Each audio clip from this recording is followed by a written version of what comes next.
Pero bueno, vamos a ver. Vamos a iniciar. Si bien es cierto el tema del que nos falta, que es el contencioso administrativo, en parte es el desarrollo, específicamente en la parte, se podría decir que es precoactiva, ¿no? Dado de que esto es consecuencia de un recurso de haber agotado la vía administrativa y obviamente continuar con el tema del procedimiento ante la vía jurisdiccional, ¿no? Que esta es la instancia a través de la cual obviamente se va a ver si obviamente la determinación de las obligaciones, ¿no? Han sido de manera resueltas o absueltas directamente por la administración de manera adecuada o no, ¿verdad? Entonces, ¿cuáles son de alguna manera las consecuencias, ¿no? Dentro del procedimiento coactivo. Tengo la PPT, ¿no? Pero, por ejemplo, en la PPT que les voy a hacer la presentación en este momento, espérame. Vamos a compartir, ¿no es cierto?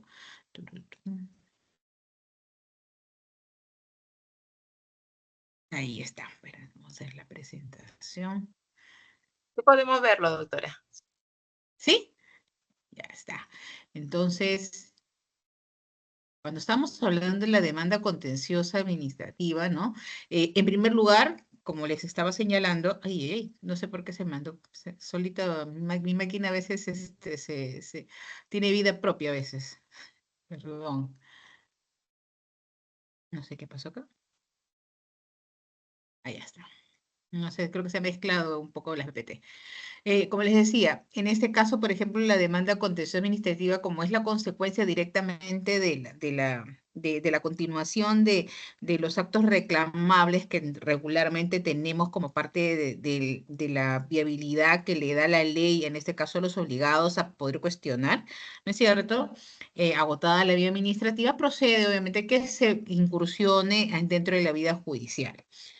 Dentro de este procedimiento, que es el precoactivo, ¿no es cierto? Se observa que el competente para llevar a cabo esta observación de la legalidad de las actuaciones por parte de la administración es el juez especializado en lo contencioso administrativo.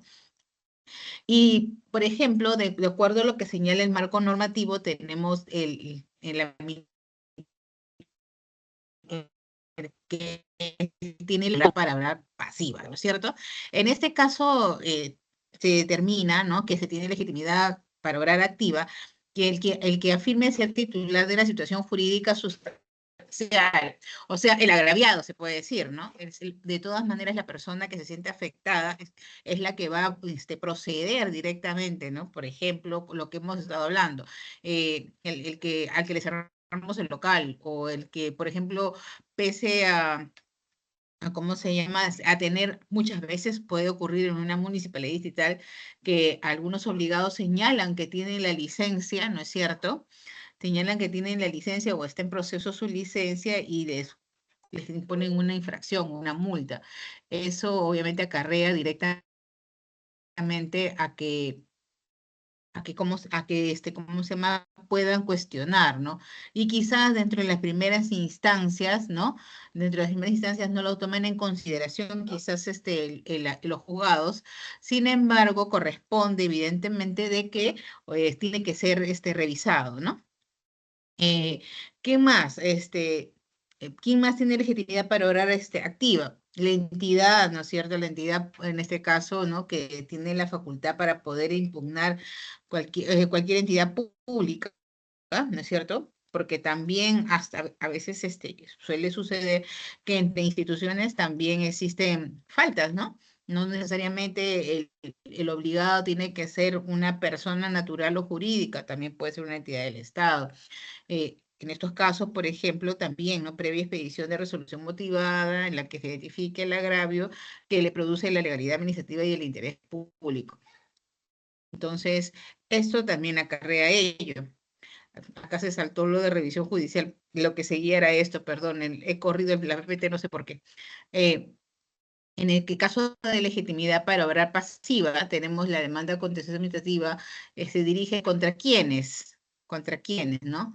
En este caso, el artículo, si mal no recuerdo, es el artículo 3 o 4 de la Ley de Contencioso Administrativo, directamente, la que señala estas características, ¿no? Que la entidad administrativa que pidió en última instancia el acto de declaración administrativa impugnada, ¿no? La resolución de apelación o la resolución, ¿no? Para que obviamente no ha calzado o no es la que considera el administrado la que le da a él la respuesta adecuada, porque aún considera que, por ejemplo, sigue en perjuicio el interés por el cual obviamente le ha generado es un perjuicio en realidad, ¿no?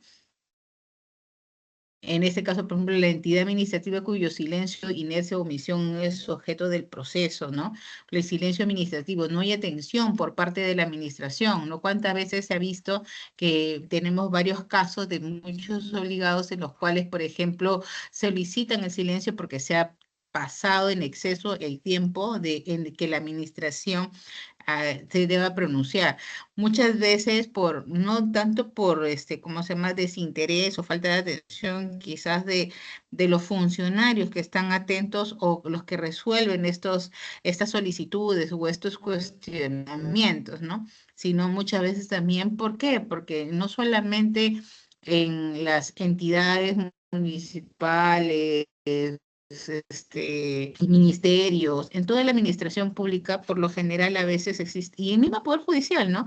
Existe sobrecarga, ¿no? Muchas de las entidades cuentan con sobrecarga y evidentemente eso degenera en que mañana más tarde quizás no exista una atención adecuada por parte de la entidad a lo que requieren muchos de los administrados, ¿no? Inclusive también puede ser que existan daños, ¿no? Y tenga que haberse resarcimientos, como es el punto 3, y en muchas ocasiones las personas que, bueno, los que estamos dentro de una administración, hemos visto en muchas situaciones en las cuales, si bien es cierto, existe un daño y tiene que haber un resarcimiento, a veces, si bien es cierto, puede existir la sentencia quizás, ¿no? Contenciosa en el que el Poder Judicial determine que en realidad sí existió el daño o no. Y, por ejemplo, tiene que haber un resarcimiento, sin embargo, dependiendo del monto, dependiendo de la obligación, muchas veces la administración a veces no es de quizás trasladar de manera oportuna, porque se supone que da la sentencia y existe un plazo para el pago.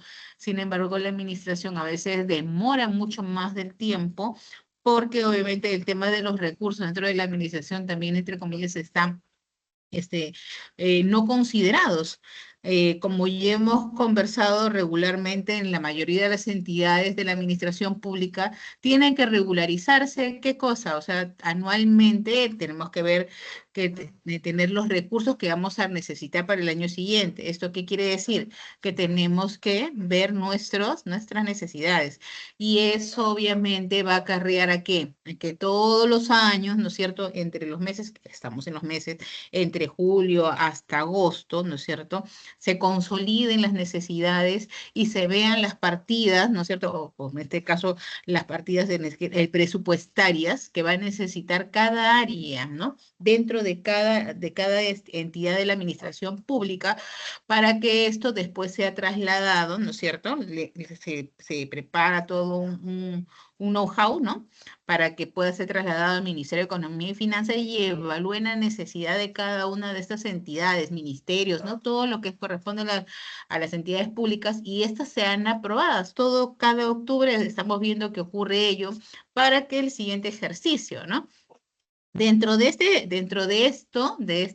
separación presupuestaria, como ya sabemos, la mayoría sabemos que tiene que estar también inclusive una parte tiene que estar determinada también para las obligaciones que las administraciones tienen que cumplir. Llámese pago de tributos, llámese impuestos, llámese obligaciones administrativas, inclusive, ¿no? Para ver el tema de su propio personal dentro de la entidad, ¿no? Entonces, todas estas obligaciones, entre comillas, que se tienen, son un monto, ¿no? Y estas también tienen que estar. ¿Para qué? Para que puedan mañana más tarde, ¿no?, hacer el pago correspondiente. Sin embargo, muchas veces, muchas de las entidades a veces no las colocan, u otras las colocan y no les consideran el monto completo, porque obviamente en la presupuestaria el Estado también tiene ciertos montos determinados por cartera, ¿no? Y no necesariamente quizás cubre todo lo que se necesita. Entonces, hay que tener en cuenta estas dos variables. Y esto en atención, obviamente, también que de alguna u otra manera sí existe, ¿no? Sí existe en este caso que una entidad administrativa, pues, en razón como lo que estábamos conversando la clase pasada, del caso que vimos del caso de la Municipalidad de Lima, en cuanto aplicaba el articulado del 16.7, si mal no me acuerdo, o 13.7 que estábamos hablando con, con una de las chicas del curso. Y obviamente en la aplicación de esto prácticamente se podría yo inclusive caer en que en, en, ¿cómo se llama? En quitar toda una construcción, ¿cierto? Y lamentablemente quizás mañana más tarde este administrado me gane el proceso contencioso administrativo y la administración tiene que devolver.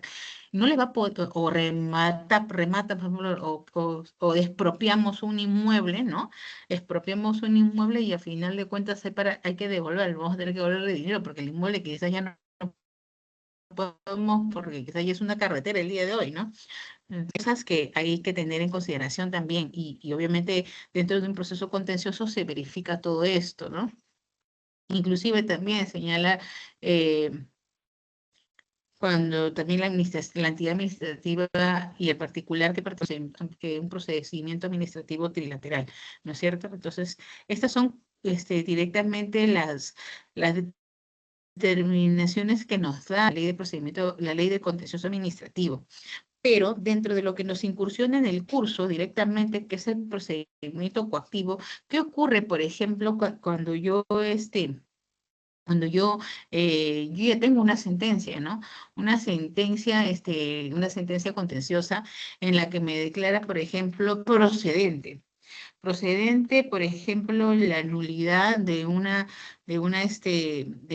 infracción, ¿no?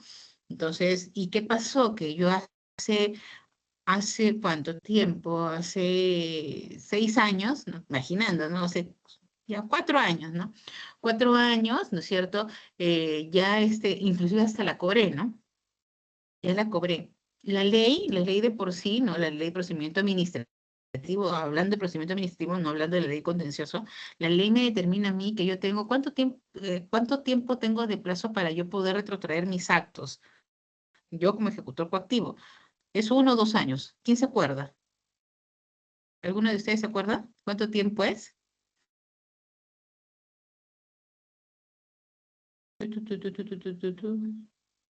Vamos a... Rosemary, ¿te acuerdas?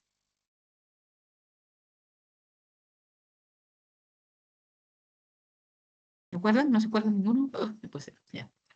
Sí, 2 años. El tiempo, 2 años, muy bien. Tenemos para tratar nuestros actos 2 años, ¿verdad? Entonces, le estoy diciendo que la sentencia, no sé, ha pasado ya 4 años. ¿Qué me corresponde hacer como ejemplo, si tengo la sentencia donde está la nulidad y se supone que yo, esa cobranza que realicé, ¿no es cierto? No era la que debí realizar. Entonces, nunca la debí realizar porque ha sido nulo directamente desde la generación de esta infracción, ¿no? Por lo tanto, lo que voy a hacer es emitir una resolución, ¿no es cierto?, de cumplimiento de sentencia. Y esa resolución que yo emita, donde dejo, entre comillas, señalando directamente de que a la fecha ya se ha ejecutado esa obligación y que ya ha pasado directamente el tiempo y que evidentemente ya ni siquiera está factible de poder hacer, decirle voy a devolverte, ¿no? Lo que sí señala la resolución es que traslado a la entidad directamente para ver el tema de poder darle cumplimiento a esa sentencia, ¿no? En la cual señala de que no debemos cobrar, pero no señalando obviamente que ya hemos nosotros como entidad, ya ni siquiera lo tendríamos, ¿no? Como por ejemplo si fuera SAC, ni siquiera lo tendría SAC, la devolución la tendría que hacer la misma Municipalidad de Lima. Entonces, ahí hay que hacer un informe, ¿no es cierto? Aparte de la resolución, aparte también generar un informe a través del cual señalar que debemos de dar el cumplimiento a la sentencia judicial y proceder, ¿no? A ver el tema de la devolución en coordinación con la Municipalidad de Lima, en ese caso.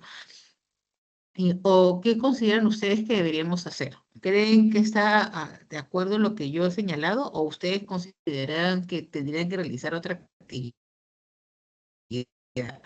Yo quizás diga, no, no devuelvo nada, no sé.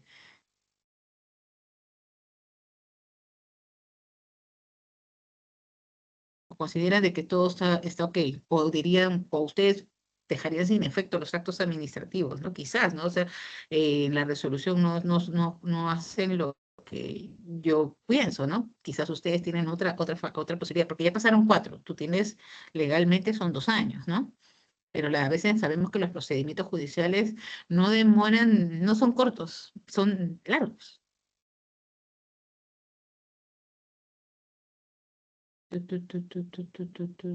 Jessica.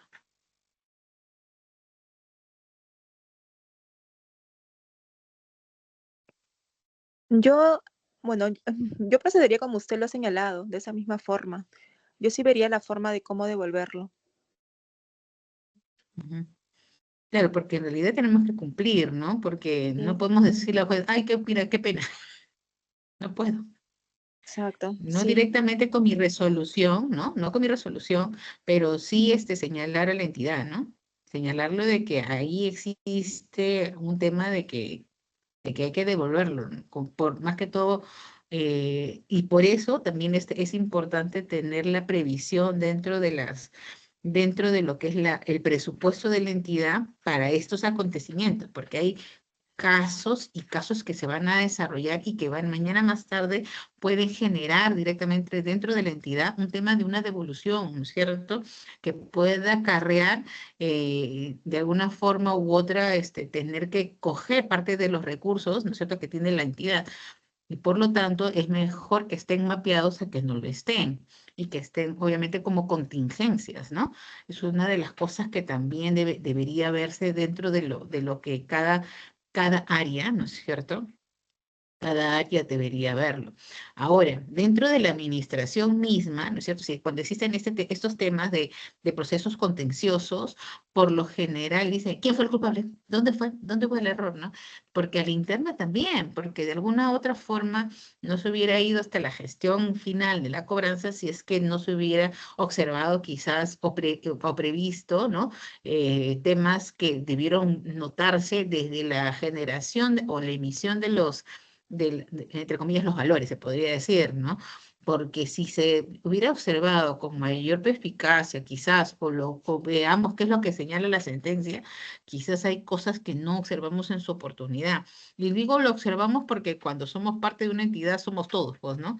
Pero al final, dentro del procedimiento, lo que hace cada entidad es ver dónde, porque cada área, no sé, cada gerencia o cada gerencia central o cada oficina interna dentro de cada administración, tiene un presupuesto, ¿verdad? No me equivoco en eso, porque, bueno, lo he visto, ¿no? Todas las oficinas tenemos un presupuesto. Dentro de todo el presupuesto general, cada una tiene, porque tiene las actividades que realizar. Y en este caso, tiene que derivarse para poder ver y absorber esto. Eh, ¿Qué más ocurre en este sentido? En ese sentido, lo que acarrea más allá de esto es de que, por ejemplo, si en Coactiva fue donde fue el error, ¿no es cierto? Aunque cuando es nulidad no lo es, pero imaginemos que fuera así, lo que va a hacer es, hay ¿cómo se llama? Los recursos están determinados para qué. Por ejemplo, si es coactiva, tiene recursos para generar remates, tiene recursos para ver temas de, ¿no? Quizás notificaciones muy específicas dentro de remate, porque también es una partida. Tiene, ¿qué más? Recursos para los peritajes, ¿no? ¿Qué más tiene? ¿Recursos para qué? Tiene recursos para las búsquedas de registros públicos, tiene recursos para qué más. El tema movilidades, tiene recursos de qué más. O sea, dentro de todo eso, pues, tengo que agarrar y, por ejemplo, hacer verificar si voy a cumplir en realidad, ¿no? Voy a hacer remate vehicular o voy a hacer remate de inmueble, ¿no? Quizás no voy a hacer remate de inmueble, quizás solamente hago remate vehicular. Ah, ¿cuánto es mi presupuesto de remate inmueble? Tengo este monto, ¿calza o no calza? Ya que más no voy, y ahí más o menos voy viendo cuáles son los recursos y voy a tener que asignar. Si fuera, por ejemplo, en determinación de la deuda, ¿no? Que normalmente tiene quizás un presupuesto ¿para qué? Para el tema de la cantidad de escaneados, por ejemplo, ¿no? Porque quizás digitaliza los documentos. Entonces, si tiene un presupuesto para la digitalización de documentos, lo que va a hacer es mirar, ¿no? He previsto para el mes de mayo, junio y julio tantas cantidades. Sin embargo, cuando observo la cartera, puedo manejar esto, acá sí, ya van viendo y van mapeando para poder ver el tema de su presupuesto. Si fue por ejemplo, el error en las notificaciones, ¿no? Porque lamentablemente notificaciones fue, ¿cuánto saldo hay? ¿No? Tengo ¿cómo se llama? Penalidades por cobrar, ¿qué es lo que hay? ¿No? O sea, ya cada área va determinando, ¿no es cierto?, de dónde puede ver el tema de desarrollo de recursos. En caso no exista, en caso no exista, y tendría que desembolsarse directamente de arriba arriba, por orden, ya saben, del jefe máximo de la entidad. En esos casos sí es otra historia. Les comento un caso que nos pasó. Teníamos justo fue por un tema de un remate. Un remate que se llevó a cabo en el año 2009, creo que fue. El año 2009 se llevó a cabo un remate de inmueble, ¿ah? Entonces, ¿qué pasaba? Que cuando se hizo toda la verificación por parte coactiva, en ese momento el inmueble no tenía afectaciones ante registros públicos, no había ninguna afectación. En ese caso, por ejemplo, los que tuvimos la prioridad, ¿no es cierto?, en prelación, porque fuimos la primera anotación dentro de la partida registral de este inmueble, fue la entidad, ¿no? Entonces no había nadie más. Sin embargo, cuando ya se ha desarrollado la diligencia, ¿no? Cuando ya se hizo la publicación, se podría decir, del edicto, habían la empresa estaba en proceso de entrar en liquidación. Entonces, esto estamos hablando de 2009, 2010. Recién estaba el tema de no había ni siquiera, no estaba creo que ni siquiera en proceso concursal, sino estaba por ley general de sociedades. En eso, lo que ocurre es de que, un juez, eran dos juzgados. Un juez, por ejemplo, porque está viendo el tema de derechos laborales, un juez agarró y generó al Banco de la Nación, ¿no es cierto?, una retención bancaria por un monto determinado ¿cómo se llama?, por el trabajador A, por ejemplo, ¿no? Y él lo tenía allí. Cuando rematamos el inmueble, ninguno se había personado, se remató el inmueble y ninguno se personó, ¿no? Pese a que existía la publicación y todo lo demás. Estamos hablando de juzgados. La administración, ¿no es cierto?, del remate había vuelto, ¿no? Pero no solamente era el monto del remate, sino que también había otros montos por cobrar, y lo que hizo en dos oportunidades adicionales generarle dos retenciones a terceros al interno antes de darle vuelta. Sin embargo, ¿no es cierto?, nosotros después lo que hizo la administración, yo ni siquiera lo rematé, pero era parte de la entidad. Entonces, ¿qué pasó? Que agarró y ese monto que quedó, porque todavía igual quedaba un saldo devuelto, ¿no es cierto?, se consignó en el Banco de la Nación. Porque obviamente, pese a que se le había notificado al obligado, el obligado no se personaba para hacer el cobro, porque era para emitirle un cheque directamente de la administración hacia el obligado. Sin embargo, como no se personaba, se consignó el monto de la obligación al Banco de la Nación. Pero recuerden qué había pasado, que el Banco de la Nación, ¿qué había? ¿Qué había en el Banco de la Nación? Había una afectación por parte de un juzgado, ¿no es cierto? Entonces, cuando el obligado ya fue, ¿no es cierto?, a hacer el cobro de su devuelto, ya no había nada, pues, ¿no? Y ¿cómo se llama?, el otro juzgado lo que hizo fue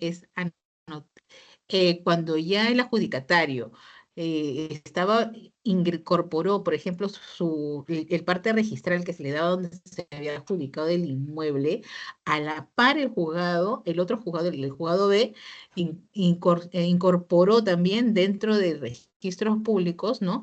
La afectación registral sobre el inmueble por el caso B. Entonces, ¿qué ocurrió? El juzgado no participó en ningún caso, por ejemplo, en este SAT del proceso judicial. Tampoco se personó al tema del remate. Hizo la anotación, ¿no es cierto?, ¿cómo se llama?, de la medida del embargo, ¿no?, judicial por el caso del trabajador B. Entonces, ¿qué ocurre?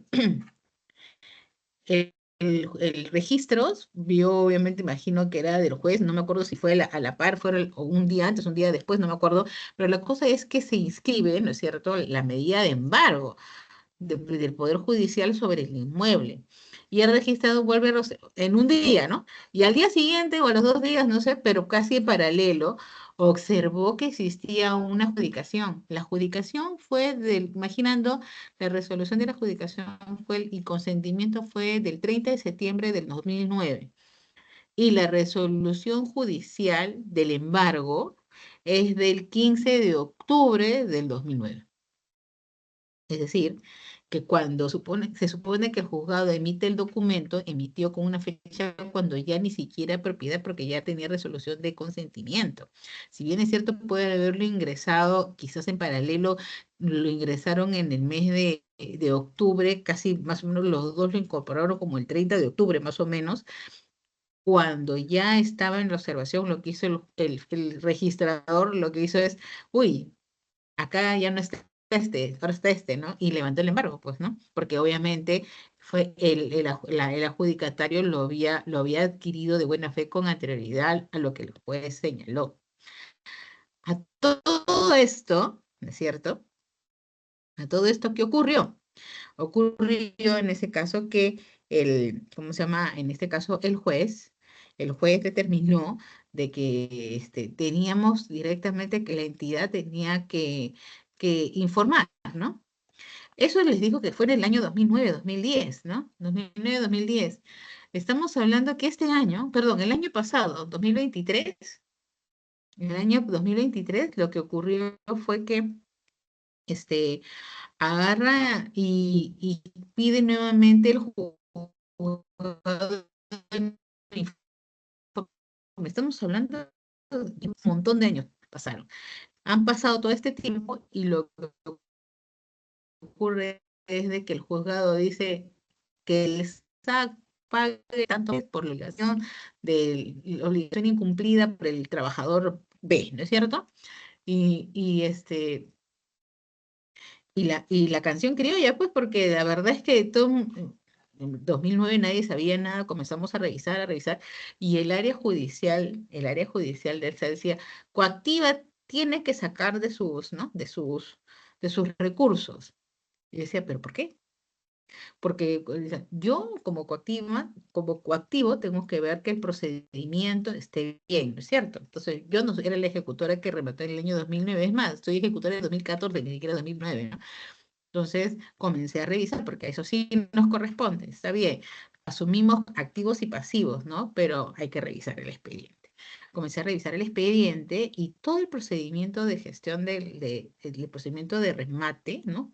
Todo el remate fue llevado como corresponde. No hay una acotación de nada que señale de que en realidad no haya habido diligencia por parte del ejecutor en ese año que haya conllevado a que se caiga ese remate o que el producto de remate no le corresponde a ser ejecutado, no debió haber sido ejecutado por la entidad, ¿no? El juzgado decía que esas dos operaciones que se hicieron después del remate no debieron darse porque ya existía una afectación.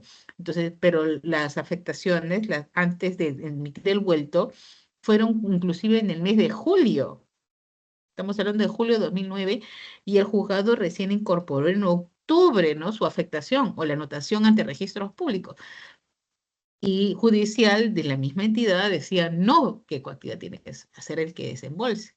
Inclusive Inclusive, ¿no? En su oportunidad señalaron de que y ustedes van a ver si es que consideran algo así o no también, señalaron de que los coactivos teníamos que estar prácticamente de manera consecutiva y permanente mirando las partidas registrales, mirando qué afecta, qué no afecta, qué afecta, no afecta. Es que eso no es así, ¿no?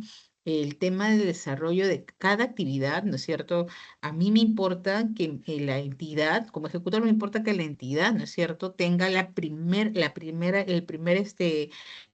sea el primero en inscribir ¿cómo se llama? La afectación. ¿Por qué? Porque me da la seguridad, ¿no es cierto?, de poder llevar a cabo la ejecución sin ninguna repercusión. Dime, Jessica, te escucho. Sí, lo que usted comenta me trae también a colación un tema, ¿no? Mire, y ahí tengo también una consulta. Hay algo similar que ocurrió también hace muchos años atrás en la entidad donde yo trabajo, donde se remató un inmueble y un inmueble muy, bueno, muy grande, ¿no? Y que el adjudicatario fue el Grupo Gloria, ¿no? Entonces, pero ¿qué es lo que pasa? Se culminó, yo tampoco, por ejemplo, hice ese remate, era la anterior ejecutora coactiva, ¿no? Y que hasta ahora es un dolor de cabeza, hasta el día de hoy nunca termina ese caso. Pero ¿cuál es el tema allí, no? Se remató el inmueble y, bueno, culminó todo, ¿no? Quedó un remanente, se emitió un certificado de depósito judicial en el Banco de la Nación por ese remanente. Se le dijo al obligado, puedes recoger, ¿no? Porque está ahí todo el remanente, ¿no? Que eran como 400.000 soles de remanente, 300.000 soles de remanente. En ese entonces, estamos hablando casi hace 15, 17 años atrás, era mucho dinero, pero él interpuso una demanda de revisión judicial, ¿no? Contra todo ese procedimiento coactivo, ¿no? Pero como esta empresa, al perder su inmueble, donde había muchos trabajadores, ¿no? Era una empresa lechera, ¿no? Tenían obligaciones de beneficios sociales con muchos trabajadores. ¿Qué es lo que pasó? El juzgado comenzó a ordenar a mi entidad, ¿no?, que haga los desgloses de ese certificado de depósito judicial a nombre de cada persona, pues, que tenía, pues, ¿no?, reclamando sus derechos, ¿no?, de pago de beneficios sociales. Entonces, mi pregunta es, ¿no?, ¿yo debo dar por culminado el procedimiento coactivo una vez que ya se remató, se adjudicó, se inscribió en registros Ahí públicos a nombre terminamos. del nuevo adjudicatario, ¿no? Y ¿habría algún tipo de responsabilidad porque ese tipo de certificado de depósito judicial fue materia de muchos desgloses ordenados por los juzgados, ¿no? Que yo me encuentro y me llegaban esos documentos y decía, ¿de qué se trata? ¿No? Tuve que leer todo el expediente anterior coactivos, ¿no? Obviamente los juzgados me percibían con multas, diciéndome, procede a hacer el desglose, ¿no? Y el Banco de la Nación, como ente retenedor de ese certificado, me decía, yo tengo que hacerlo, pero usted tiene de que hacer el endose atrás, ¿no? Para poder proceder a pagar el juzgado, ¿no? Obviamente me asesoré y me dijeron, cuando hay un mandato judicial que se está diciendo que hagas el desglose, tú no tienes que darle ni vuelta atrás, tienes que obedecer el mandato judicial que te dice procede, ¿no? Pero bueno, igual, hasta ahora es un tema de juicio, ese tema, y ahí también viene otra consulta sobre ello, ¿no? ¿Usted cuánto considera que es razonable un monto, ¿no? Por ejemplo, de la obligación para proceder a un remate, ¿no? Hace muchos años, hace mucho atrás también escuché en el SAT que hubo un tema en la época, no me acuerdo si de Castañeda o no recuerdo de quién, que se trajo de que se había rematado un inmueble, ¿no? Por ejemplo, yo digo, es razonable que por una deuda de 40.000 soles, 50.000 soles, remate un inmueble que es el único bien que tiene la persona y que es su vivienda, por ejemplo, o cuándo podríamos estar hablando de una razonabilidad, proporcionalidad, en qué monto para proceder y llegar a rematar un inmueble. Bueno, No sé si tienen ustedes de repente por ahí estándares, rangos, no lo sé, ¿no? un Como para rango. poder tener, ajá, sí. Sí, por ejemplo, sí tenemos rangos, ¿no? Por ejemplo, yo puedo inscribir el inmueble, pero no necesariamente lo voy a rematar, ¿no? Puedo inscribir las inscripciones inmuebles son cuando hay obligaciones o deudas, por lo general, de más de 20.000 soles, 20.000, 25.000 para arriba, por ejemplo, ¿no? Si es que no hay otro bien, pues ya hice mi retención, no hay retención, no verifico que tenga bienes muebles que inscribibles y verifico que tiene un inmueble y el único inmueble es su casa, por ejemplo, lo que voy a hacer sí es inscribirlo. No voy a dejar de inscribirlo porque es parte de la obligación. Ahora, el tema de la ejecución es otra historia, ¿no? Por ejemplo, lo que voy a verificar más o menos es la evaluación en respecto de la tasación, ¿no? Inclusive puedo ver el tema, no tasarlo directamente, sino que cuando son inmuebles de Cercado de Lima puedo ver el autovalúo, ¿no? Si veo que el autovalúo, por ejemplo, mi inscripción es de 25.000 soles, ¿no? Y el autovalúo me dice que la casa está, el autovalúo que ni siquiera es precio de mercado, ¿no es cierto? Que hasta a veces es menor que el precio de mercado, es bastante menor en realidad. Me dice que son 60.000 soles, el autovalúo está a 60, eso quiere decir que el precio de mercado del inmueble puede estar por lo menos en 150, 120.000, ¿no? Entonces, prácticamente es volar. Lo que voy a hacer es sí perseguirlo, ¿no? Ir al inmueble, como dicen, fregar, fregar, fregar y buscarlo aunque sea un compromiso de pago. Pero rematarlo, si es su casa, no lo voy a hacer. En el caso, por ejemplo, si veo que tiene un local comercial o tiene, ¿cómo se llama? Algo más pequeño, lo voy a inscribir y eso sí lo voy a rematar, ¿no? Porque más o menos va sondeado por ese tipo. Y lo que sí hacemos es el informe, ¿no? ¿Por qué no? Porque tengo que colocar por qué considero no rematar el inmueble. O si no lo busco, es lo que hago, ¿no? Mando a los auxiliares y digo, busca lo obligado, busca que es lo que tiene, mira si está bien notificado, no está bien notificado, porque hay cosas que ahí yo sé que va a repercutir mañana más tarde un riesgo, y un riesgo para la administración y también para mí, ¿no? Por el tema del procedimiento. Y normalmente siempre, gracias a Dios, hemos incurrido en el tema de los compromisos de pago para que puedan ser el tema de desarrollo de la actividad, de ¿cómo se llama? Del pago de la obligación. Hasta ahora, a menos a nosotros nos ha funcionado, a menos los ejecutores que no queremos rematar montos grandes por algo un inmueble con un costo tan elevado por algo tan pequeño, ¿no? Y obviamente le digo, hasta que no se cancela, no te vuelvo a levantar la inscripción, pero o sea, que se olvide el tema del remate, ¿no? Se le da las facilidades. Sí, eso sí, sí, yo procuro en ese sentido. Sí. Si veo que ya la obligación es ya pues garrafal, ¿no? Y, y,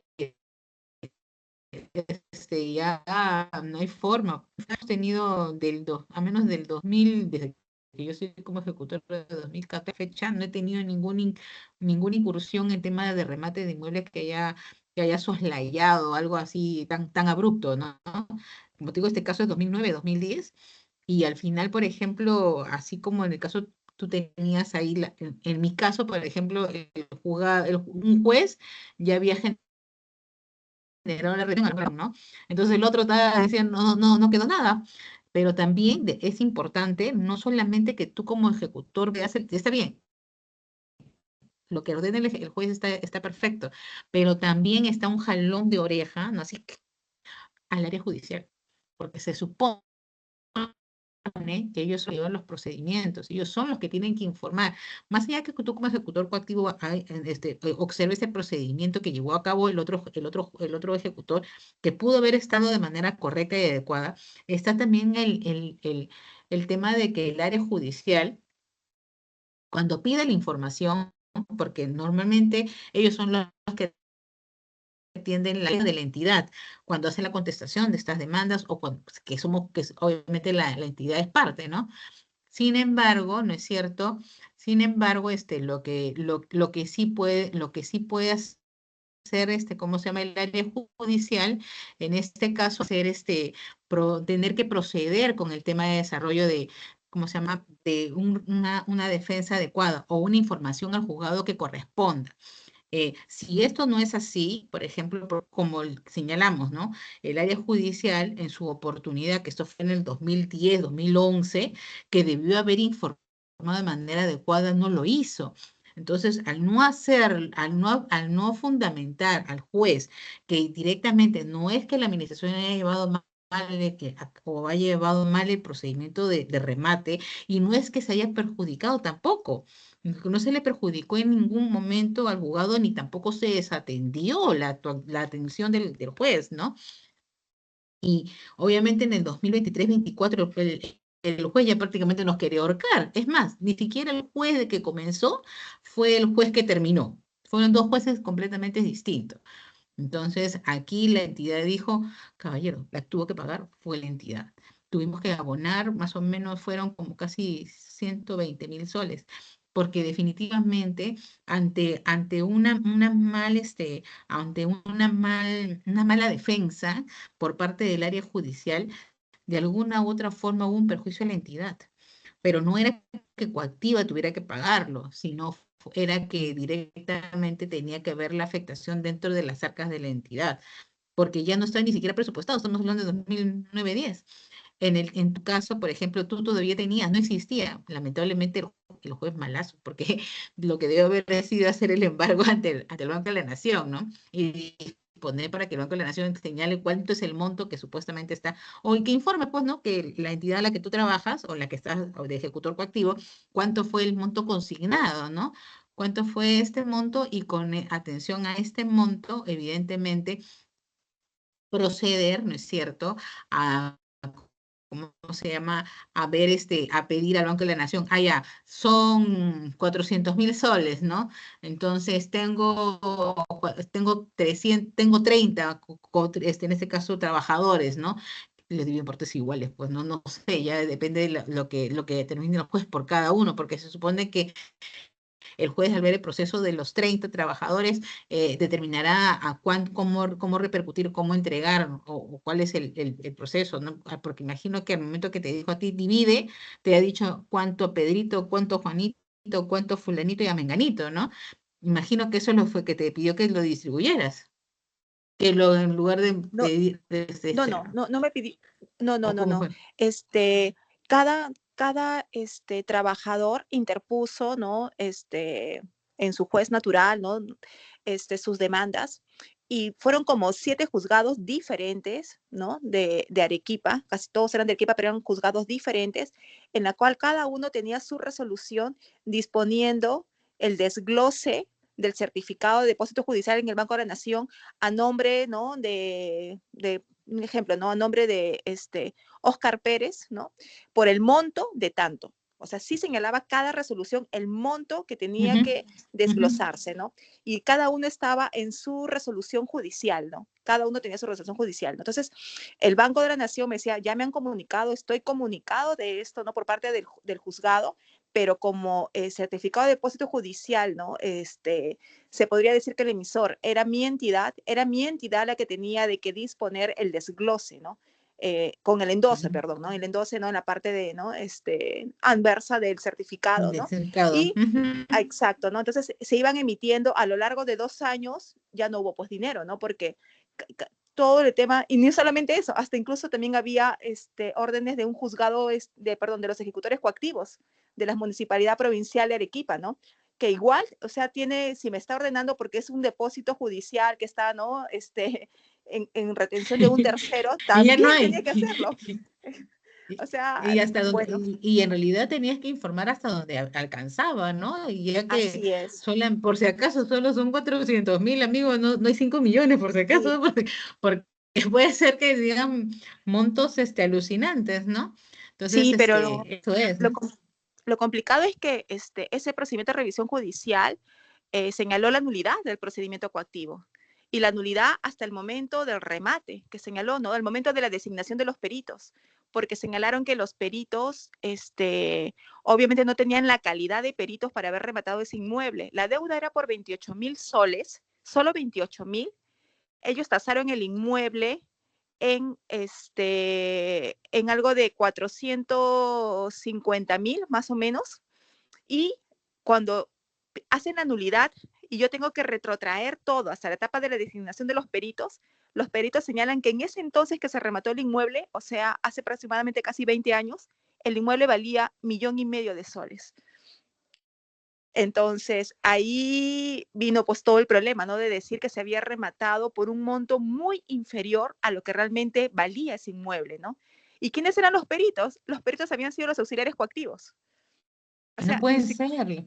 Exacto, estaba lleno de vicios ese procedimiento, ¿no? Entonces, ya te imaginas, de verdad, ese expediente En para mí realidad es sí eran, inspirador. sí existía la nulidad, pues, era evidente. Ujú, exacto, Definitivamente era más que evidente. así Entonces, es. ese es el punto, ¿no? El tema el tema de que mañana más tarde el llevar a cabo mal un procedimiento y que tenga los vicios que ha tenido va a acarrear a la entidad y va a acarrear la responsabilidad, ¿no es cierto?, a los funcionarios que estén en competencia, ¿no? Eh, es evidente que un perito tiene que ser un experto en la materia. Y si eran los auxiliares, definitivamente no, ¿no? Y yo por eso le decía, ¿no? Y muy aparte de que sean o no personas idóneas, ¿no? El tema del profesionalismo en el desarrollo de esta actividad de la tasación no solamente es ver el precio de mercado, ¿no? Yo puedo entender precio de mercado, como les dije, cuando vemos los temas de vehículos nuevos, ¿no? 0 kilómetros o inmuebles que sean ¿no? Construidos o en planos, ¿no? Desarrollo para el tema de los montos, ¿no? Sin embargo, hay que tener en consideración de que el perito también tiene que ver el tema del tema del riesgo de la transferencia de bienes, sean muebles o inmuebles, cuando estos no son vehículos del año y el uso que, por ejemplo, que han tenido. Por ejemplo, no voy a decir que una casa habitación va a ser lo mismo que un uso comercial, ¿no? Tampoco puedo decir que un vehículo que sea de uso particular sea visto de la misma manera que un vehículo que está utilizándose para hacer un transporte público, por ejemplo, ¿no? Entonces, estas cosas, por ejemplo, siempre se tienen que conversar directamente con los peritos. Cuando ustedes tengan la experiencia de ver un tema de un caso de remate, son cosas muy puntuales que tienen que conversar con el perito, porque más allá del tema del hecho de señalar el monto de la tasación, es también que ese inmueble o ese vehículo o sea rematado, ¿no? Conforme, ¿no es cierto? Conforme corresponde a la valorización del riesgo también. Hay que tener en consideración que, como les dije, en el caso de los inmuebles, van a tener, que en este caso los adjudicatarios, ¿no es cierto?, a tener un proceso adicional, ¿no? Que obviamente va a ser el tema del desarrollo de tener que expulsar directamente a los precarios o a los que eran los propietarios anteriores del bien, porque no necesariamente cuando tú rematas un inmueble, el inmueble está libre, pues, ¿no? No, no necesariamente es así. Entonces tienes que llevar el proceso judicial y eso también es un punto que lo hace que se devalúe el valor del inmueble porque existe un tema de un riesgo a futuro. Y el remate por eso es eso, ¿no? El remate, si bien es cierto, es un precio, entre comillas, cómodo de adquirir un bien, también tiene la repercusión en que existen otras temáticas, otro desarrollo adicional que te va a acarrear quizás el tema la generación de un costo adicional, ¿no? Como es el tema, por ejemplo, de llevar el proceso judicial de desalojo, ¿no? Para poder tú hacer tuyo, ¿no?, el bien ya en físico y no solamente en el papel. Y en el caso de los bienes muebles, como llámese unidades vehiculares, también, porque hay que desafectar, ¿no? Hay que desafectar si es que tiene garantías mobiliarias, hay que ver si es, ¿no? ¿Qué es qué afectaciones tiene ante registros públicos? Por ejemplo, no puede ser que estén pagando, no lo pague no lo pague simple y llanamente un préstamo en efectivo, sino muchas personas han visto el tema de desarrollo del gas, ¿no es cierto? De los vehículos que se trasladan en gas y hacen la conversión del gas y todo está dentro de la garantía mobiliaria que tienen. Y tienen que obviamente repercusiones que les van a afectar, ¿no? Entonces, esos son los temas de riesgo. Y a veces, muchas veces, mejor dicho, las personas que se acercan a un remate, por lo general no son muy conocedores de este tema y lo que hacen es prácticamente pensar de que están comprando, como les digo, un carro 0 kilómetros o están comprando una casa que es de primera venta, ¿no? Cuando no es así. Entonces hay que tener mucho cuidado en el desarrollo de esta actividad. Por ejemplo, los secuestros conservativos, por ejemplo, los que son capturas, en mi consideración, lo genera a partir los embargos que son los más fáciles de sobrellevar en el sentido de que son más comunes dentro, por ejemplo, de lo que puede ser el SAT, ¿no? En esos casos, por ejemplo, para hacer un embargo los gastos y costas por lo general son de 48 soles, 46 soles en lo que es el costo de la medida, en la medida de embargo, los gastos, ¿no? Y obviamente no voy a generarle a una deuda de 20 soles o de 50 soles el tema de la medida cautelar de secuestro conservativo, ¿no? Que es la captura, sino que condicionamos a montos mayores de 100 soles para arriba, ¿no? De 100 soles para arriba si consideramos el tema de la captura. En el caso de retenciones bancarias, por lo general tratamos de que las mismas sean mayores, dependiendo de la cartera. Si la cartera me da como para poder generar solo retenciones a deuda o obligaciones mayores a 600 o 500 soles, no tengo problema. Pero si la cartera está gruesa, ¿no? Obviamente tengo que bajar los montos, ¿no? Voy a tener que analizar hasta dónde puedo bajar. Pero la retención bancaria normalmente son montos ya fijos, ¿no es cierto? Son 500 soles, 800 soles, 100 soles, 200 soles, 500 soles. Los gastos y las costas son siempre los mismos, 40, 45 soles, no más. Entonces, obviamente que va a aumentar mis gastos y costas si es que le mando más de una entidad financiera, ¿no? Por lo general, como les digo, existen estrategias y las estrategias son de llevarlas directamente a las entidades que yo considero que me van a reportar de manera inmediata, ¿no? ¿Para qué voy a mandarme a generar gastos y costos a entidades financieras que yo sé que normalmente ni me van a responder de acá a 3 años y eso, ¿no? O que nunca me van a responder nada. Prefiero obviamente trabajar con las entidades. Si tengo que trabajar con una o con dos, trabajaré la cartera con una o con dos, pero que sean los gastos y costas que correspondan como para poder viabilizar. La norma no me dice que lo genere solamente a una o dos, puedo generar a todas si yo quisiera, pero también obviamente hay que tener en consideración para qué acarrear más gastos y costas en algo que no va a tener frutos, ¿no? Entonces, evidentemente mejora a lo que nos repercuta directamente, ¿no? Entonces, eso sí, en el caso, por ejemplo, de las inscripciones vehiculares, no pueden ser menores a 500 soles tampoco, ¿no? Y lo que son inscripciones inmuebles, ¿no es cierto? Sí se consideró en un momento, por ejemplo, de que sean superiores a 5.000 soles. Sin embargo, ¿no es cierto? Ejemplo, en cada una de las medidas de embargo siempre se tiene en consideración el tema de cómo está el desarrollo de la cartera, ¿no? Por ejemplo, si es el único inmueble, el único bien que tienes un inmueble, no, ya le hice la retención, no tiene cuentas, bueno, le inscribiré, ¿no? Por el monto que tiene, pero obviamente ya será evaluación directamente del ejecutor si lo va a rematar o no, ¿no? Yo considero que para el remate voy a ver, si es una casota y me debe 500 soles, no lo voy a rematar por 500 soles, porque obviamente le voy a dar las facilidades. Hay que hacer esas evaluaciones, ¿no? No, tampoco podemos dejar de generar la medida de embargo, pero lo que sí podemos hacer es ser lo diligente como para ver si podemos concluir con esa ejecución. Mañana más tarde nos puede acarrear más problemas que beneficios, ¿no?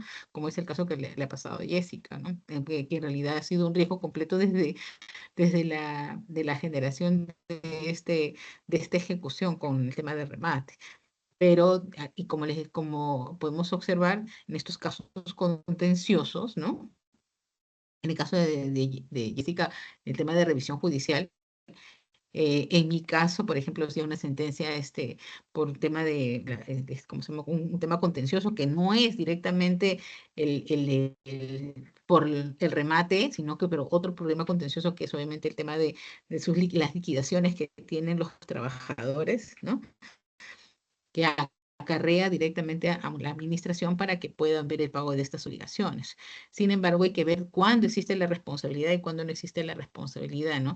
Y también, evidentemente, que tenemos, como les dije, los coactivos. Para poder trabajar tenemos que tener, considero siempre que la entidad tiene que ver el respaldo de las actividades y el análisis que se realiza de las actividades. Es evidente que no solamente son las tuyas, porque cuando una persona o uno llega para ser ejecutor, sea nuevo, antiguo, lo que sea, y así te cambian de cartera, veas tributario, después no tributario, o pases de una entidad a otra entidad, cuando tú llegas, ¿no es cierto? Llegas con una cartera, no te van a decir, ay, ¿sabes qué? De aquí para acá tú no ves, vas a comenzar a ver desde cero, desde aquí para adelante, no. El ejecutor cuando llega a ver todo, o sea, asume el activo y asume el pasivo. Obviamente que en cada caso va a tener que comenzar a evaluar, ¿no? Pero vas a asumir todo. Eso sí es siempre ha ocurrido así y no creo que sea la única entidad la que ve eso. Creo que todos estamos regidos bajo esos términos, ¿no? De que tenemos que asumir lo de antes como lo de ahora. Claro que lo de que no fue nuestro, vamos a tener que revisarlo mucho más y hay que ser un poco más acuciosos para poder ver si es que se ha llevado o no de manera adecuada, ¿no? Por eso el tema del análisis de los expedientes, ya sean físicos o virtuales. Cada actuación siempre es importante para evitarnos cualquier contratiempo, ¿no? ¿Ok? Doctora, En una ese consulta, caso, podría, no sé sí, si sí. podría, disculpe, doctora, podría hacer una consulta, por favor, sobre la, de papeletes de infracción de la N1. No sé si podría hacer la consulta, doctora, por favor. N1 es transporte público. Así es. No, sí, sí, doctora, efectivamente. Ah, Sí, sí, se uf, podría hacer la de consulta. no somos ATU, pero la No, no, N1, doctora, si mal no sino de las prescripciones, doctora. Resulta que, a ver, le voy a informar así doctora, A ver, que una infracción, ponme el caso para poder. a ver, doctora, ha sido una notificación, del ATU del año 2017, una con la N01. Y otra infracción, N01 también, del 2018.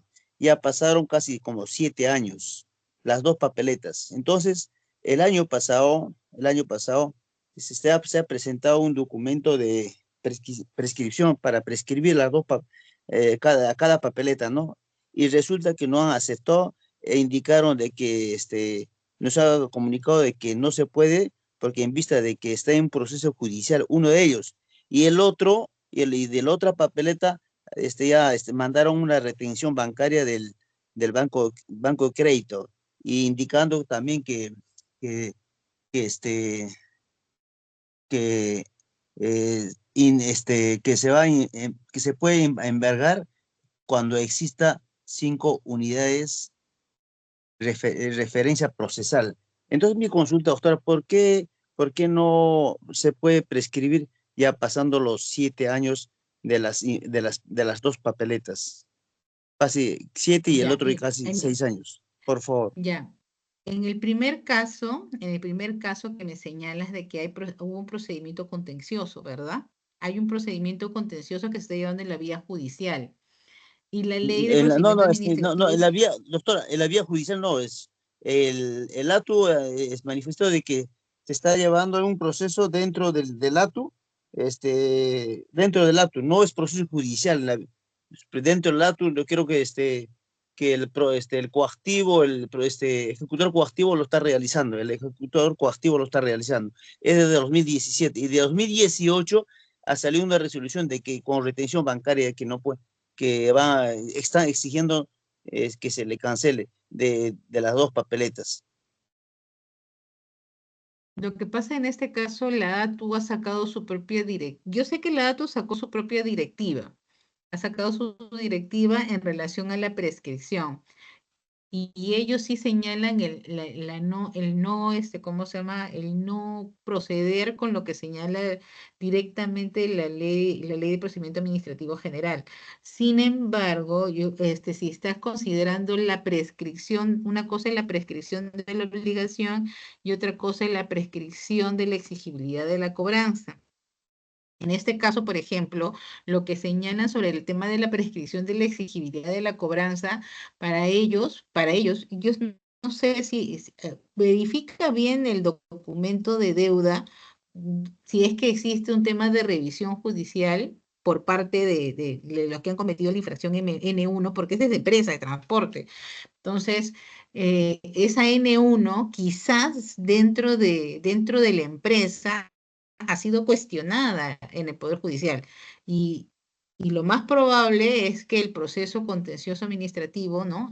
Todavía esté en curso, lo cual implica el tema de la prescripción no va a proceder hasta que no culmine. Prácticamente es como que hacen un stand-by, ¿no? Una paralización de las actuaciones hasta que culmine el proceso contencioso hasta la última instancia y después recién puede comenzar a nuevamente contabilizarse en los plazos. Entonces, si ello es así, ¿no? Obviamente no va a proceder con la prescripción. Y sobre la otra infracción, como te digo, lo que no recuerdo es que si me pasaron o no me pasaron, pero sí, algo los de ATU, que también son colegas míos, ¿no? Tienen una directiva directamente en la cual determina cuándo prescribe, por qué no prescriben a los 2 años de la exigibilidad de la cobranza. No recuerdo bien los argumentos, ¿no? Beatriz, un favor, lo que sí puedo hacer, ¿no es cierto? Como Pero doctora, ya son pasó nuestros seis, colegas. doctora, ya pasó 6 años, 6 años, el otro Yo 7 sé, años. sí lo sé, pero 7 años. ellos Pero normalmente tienen esa en la ley, directiva, en la ley dice que sí se puede, sí hay prescripción, pero ellos obviamente han sacado su directiva para no prescribir las infracciones o las multas. exactamente, pero esa directiva es la que tú tienes que cuestionar. Es eso, ¿no? Como ustedes bien saben, los que somos abogados aquí, ¿no es cierto? Los que somos abogados y si vamos a hablar de tema lo más legal posible, nosotros sabemos que existe la pirámide de Kelsen, que es lo básico, básico uno en derecho, ¿no es cierto? Que está la Constitución, las leyes, todos los parámetros. Y creo que las directivas no están allí.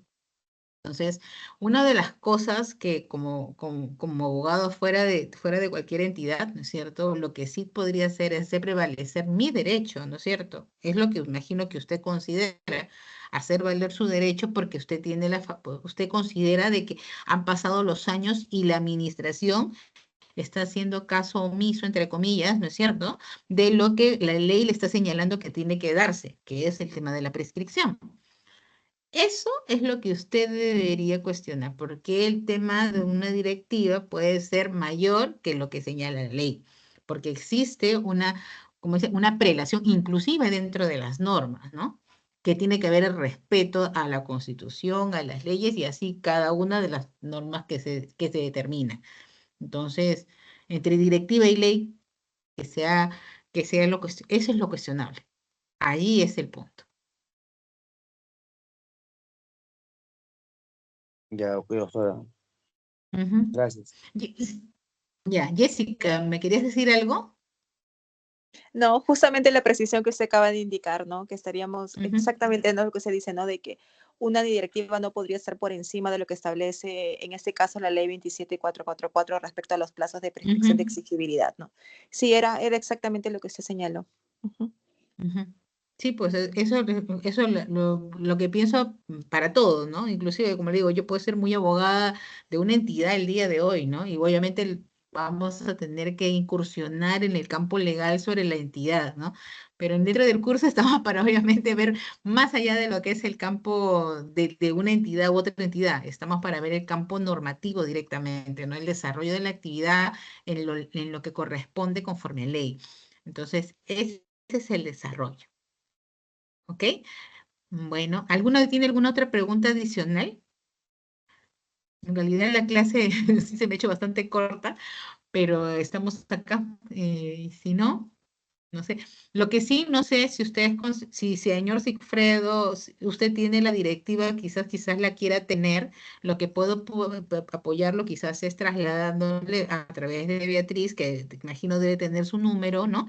Para que cuando yo Yo, tenga la directiva que efe- se las voy a pedir, trasladárselas, ¿no? Si es que para ustedes ya mu- se lo considera. así es, doctora, muchísimas gracias, doctora, efectivamente, porque en realidad, el ATU, no estoy hablando mal de nadie, ¿no? Pero en realidad el ATU Ujú. está abusando, está vulnerando derechos en el sentido de que no acepta la prescripción. Hay mucha gente, casi los que van al ATU con ese tipo de problema, con ese tipo, casi 90% de los que tienen Sí, vehículo, es que tienen ese tipo de están haciendo una mala tanto, interpretación, ¿no? Están queriendo colocar temas tributarios en temas no tributarios, ¿no? Yo entiendo que la gestión de la cobranza o los requerimientos de pago en materia tributaria son considerados como, obviamente, la determinación de, de también, obviamente, evitar el tema de la prescripción. Y la norma sí lo establece en el caso de materia tributaria. Sin embargo, en materia no tributaria no es así. La norma, la ley de procedimiento administrativo es bastante clara en ese tema y no incursiona en materia tributaria. Para eso está el Código Tributario y lo que disponga, obviamente, es la prioridad, ¿no? En todo caso, como doctora, digo, no se preocupe, señor Cifredo, ¿no? Sí le voy a doctora, hacer el y otra, alcance. y otra, Ujú. y otra consulta, doctora. La prescripción, o sea, la retención bancaria, ¿cuándo prescribe? Si el Ahí deudor sí no. no paga, y algún momento puede prescribir o nunca prescribe. Pero Lo que pasa es quisiera que saber, doctora. si prescribe la obligación, si es que usted prescribe la obligación, al momento que usted genera la prescripción de la obligación y tenía una medida de embargo, ¿no es cierto? También cae la medida de embargo. Cuando Doctora, prescribe disculpe, la obligación, prescribe todo, se extingue. doctora, pero siempre y cuando que uno pague, que uno cancele. Una cosa son dos. Acuérdese que en el tema de la prescripción, lo que hace la prescripción es extinguir la obligación. Muere, Así es, ¿no es así cierto? es. Por falta de acción de la parte de la administración. Al momento que usted tiene su resolución de prescripción, lo que tiene que hacer es hacer, como dice la ley, el artículo 16 es, para poder suspender el procedimiento de ejecución coactiva, ¿usted qué tiene que hacer? Hacer la presentación de esa resolución y solicitar el levantamiento de ese embargo ante la entidad financiera por atención a la prescripción que usted está presentando. ¿Se va a levantar? Y va a morir. Pero en sí, si usted me dice, si usted no presenta ninguna prescripción, ¿cuánto tiempo tiene vigencia la retención bancaria dentro de la entidad tiene que verla de por vida? Sí. No hay una determinación directa dentro de la ley de procedimiento de ejecución coactiva que me diga que la retención tiene validez de 5 años, la captura de 2 años, la inscripción de 4 meses, 5 meses, o de acuerdo a lo que dice el registro público, su caducidad, ¿no? No. Las medidas de embargo no tienen fecha de término, ¿no? No hay un término.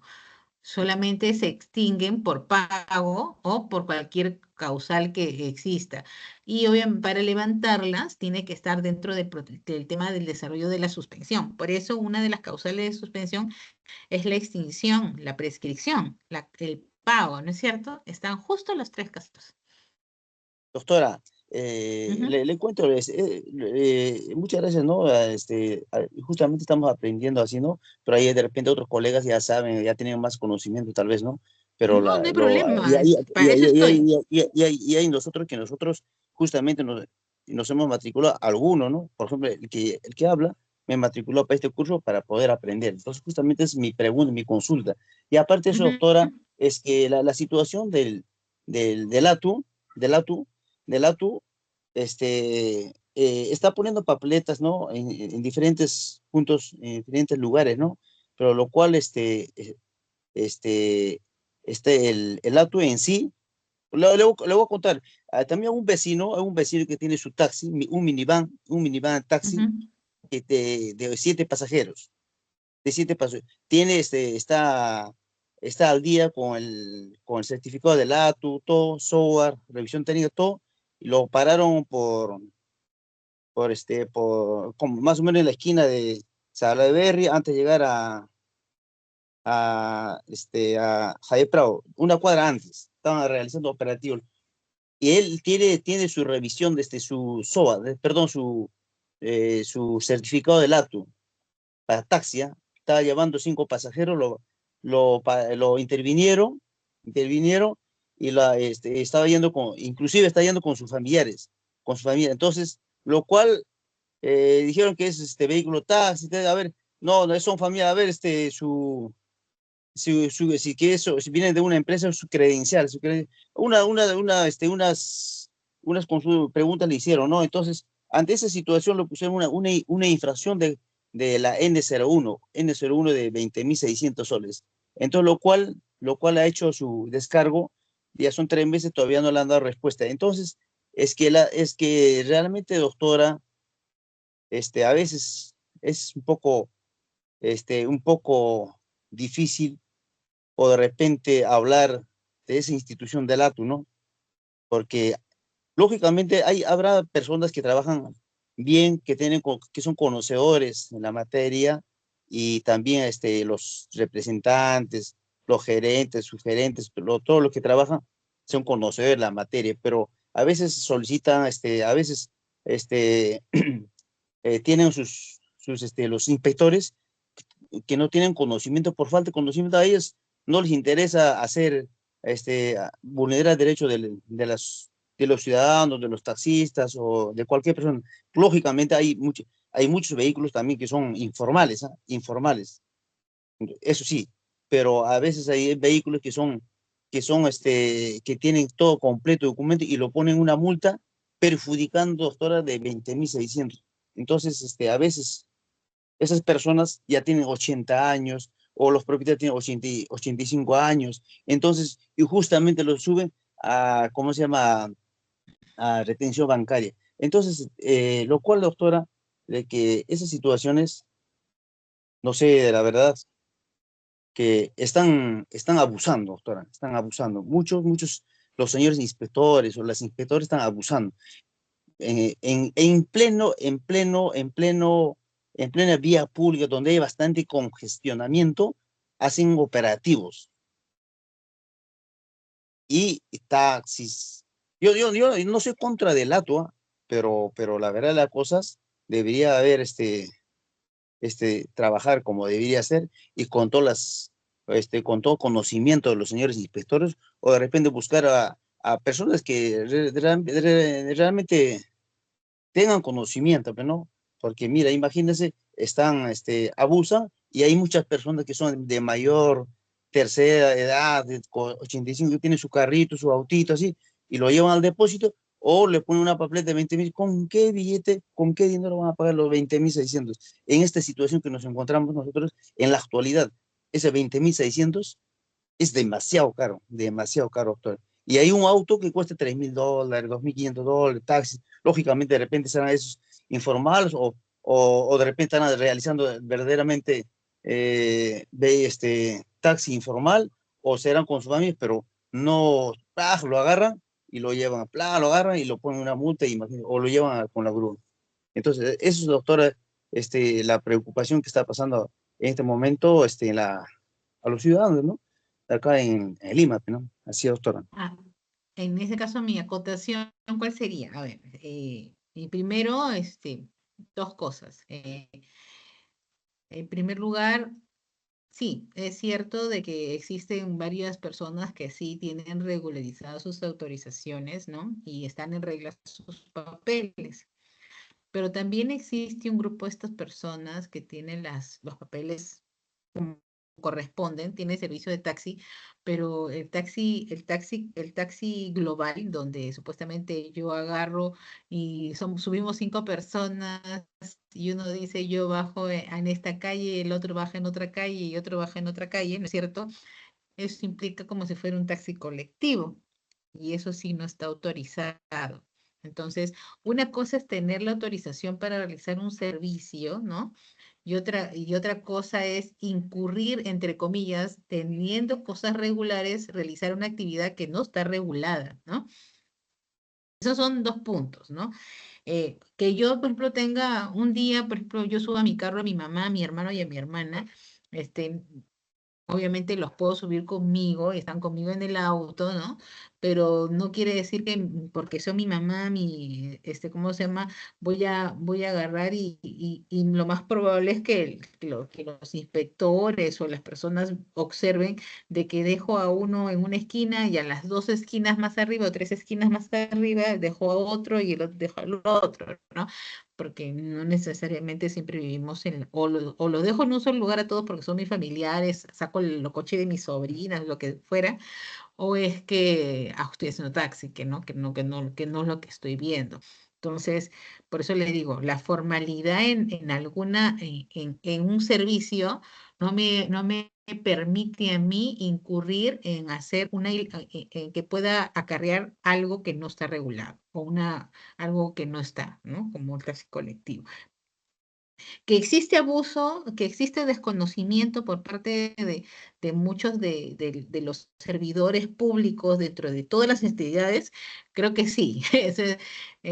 No solamente en ATU, ¿no? Creo que todas las entidades padecen de alguna forma u otra de contar quizás con personal completamente idóneo.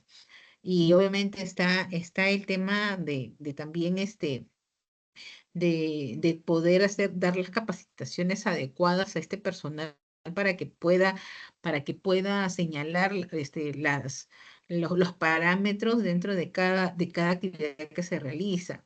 Sí, por ejemplo, les puedo comentar, ¿no? Que familiares míos también han pasado el tema del ATU, ¿no?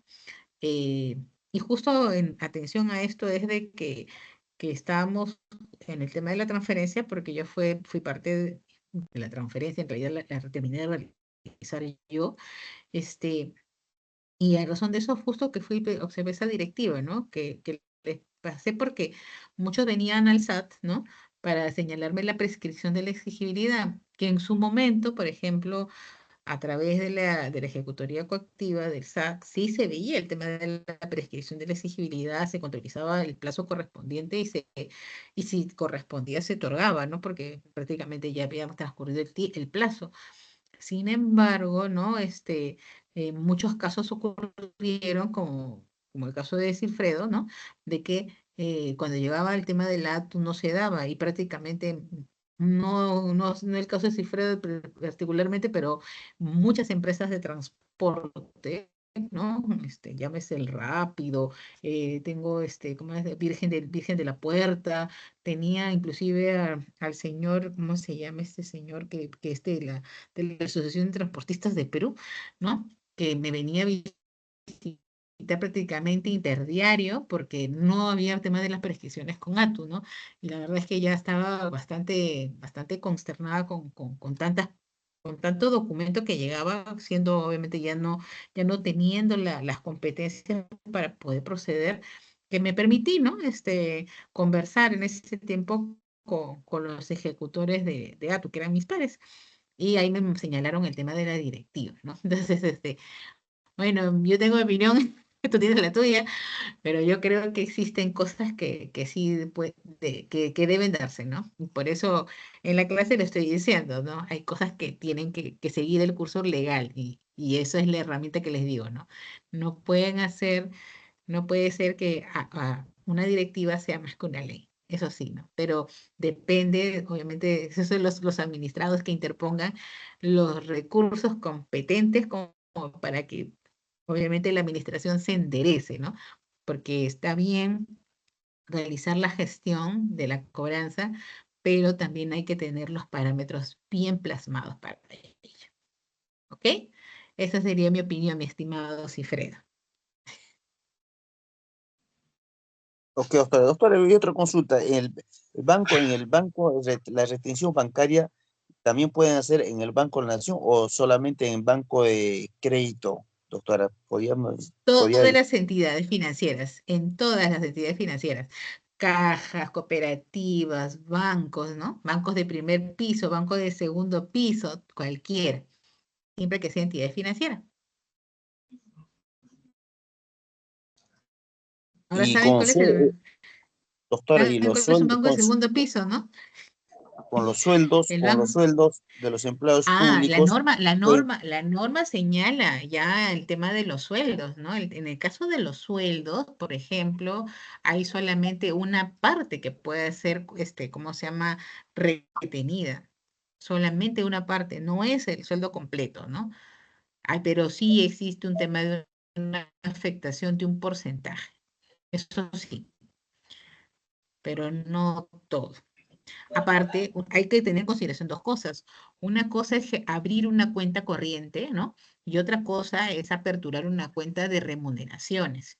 Muchas personas cuando aperturan, ¿no es cierto?, la cuenta, aperturan una cuenta corriente, pero no señalan que sea una cuenta para el pago de sus saberes.